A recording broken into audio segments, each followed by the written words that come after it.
concernant l'emploi des seniors?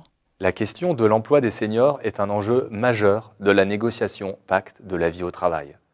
La France accuse en effet un retard avec un taux d'emploi des seniors faible et largement inférieur à celui de nos voisins européens.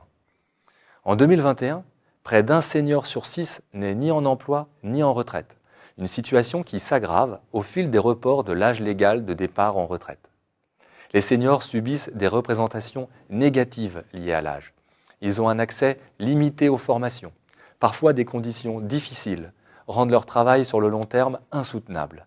Il y a un enjeu de reconnaissance de leurs compétences et de leur expérience, et un enjeu de qualité de vie au travail. Quelles sont les revendications de la CFDT? Tout d'abord, en ce qui concerne le maintien en emploi des seniors. La CFDT revendique la mise en place de rendez-vous perspectives professionnelles pour tous les salariés après 20 à 25 ans de carrière.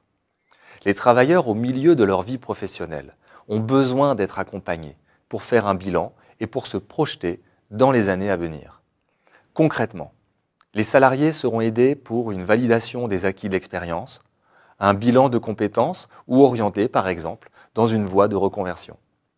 La CFDT propose aux seniors qui choisissent un temps partiel en fin de carrière de le rendre plus attractif en réduisant ses effets sur leur rémunération et leur droit à la retraite.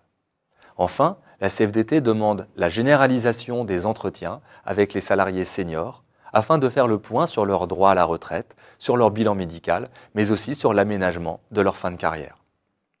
Pour ce qui est des seniors au chômage, la CFDT revendique un accompagnement renforcé et spécifique dès l'inscription à France Travail.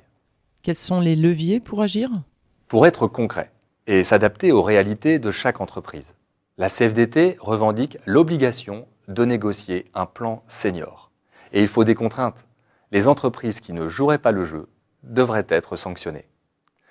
Des plans seniors doivent être négociés dans les secteurs professionnels pour les salariés des petites entreprises.